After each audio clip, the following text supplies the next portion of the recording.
नमस्कार, YouTube channel में आप सभी का स्वागत है। मैं पुष्पा प्रजापति। मैं गंगा मिश्रा। हम लोग कहारवा गीत गाने जा रहे हैं, आप लोग जरूर सुनिएगा और चैनल पर नए हो तो लाइक और सब्सक्राइब कर दीजिएगा। धन्यवाद।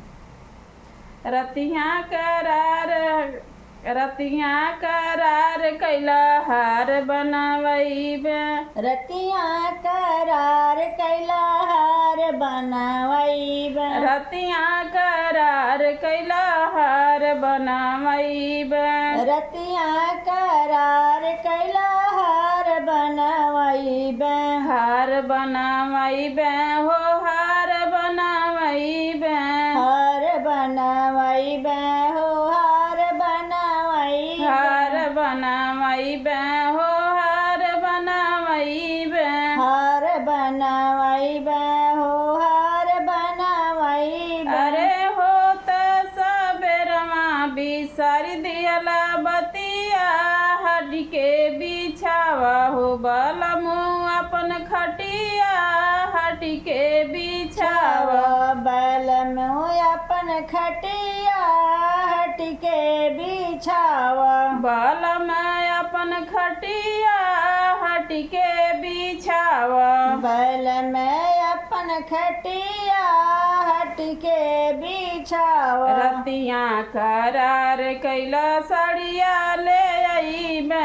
रतिया करार कैला सड़िया ले अइबे। रतिया करार कैला साड़िया ले अइबे। रतिया करार कैला सड़िया ले अइबे। साड़िया ले अइबे हो साड़िया ले अइबे। सड़िया ले अइबे हो सड़िया ले अइबे। साड़िया ले अइबे हो साड़िया ले अइबे। सड़िया ले अइबे हो सड़िया ले अइबे। अरे होते सबेरवा बिसारी दियला बतिया हट के बिछावा।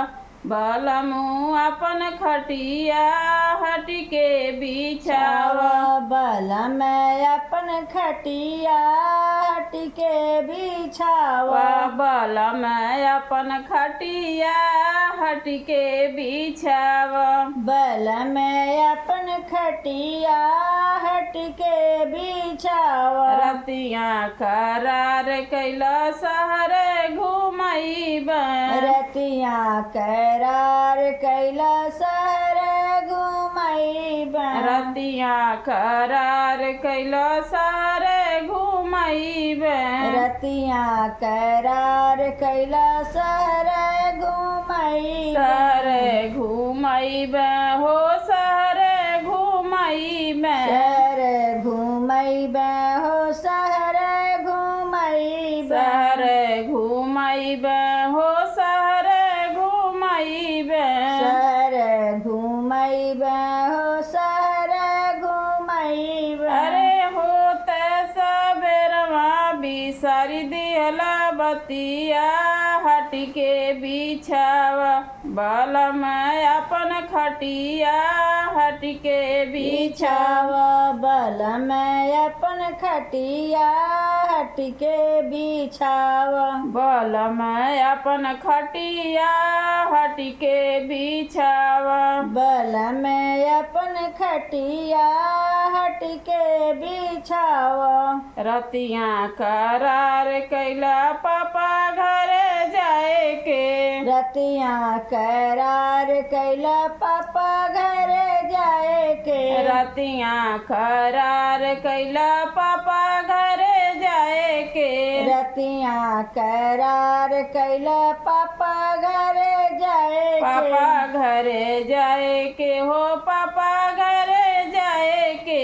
पापा घरे जाए के हो पापा घरे जाए के। अरे होत सबेरवा बिसारी दियला बतिया हट के बिछावा। बलम अपन खटिया हट के बिछावा। बलम अपन खटिया हट के बिछावा। बलम अपन खटिया हट के बिछावा। बलम अपन खटिया हट बिछावा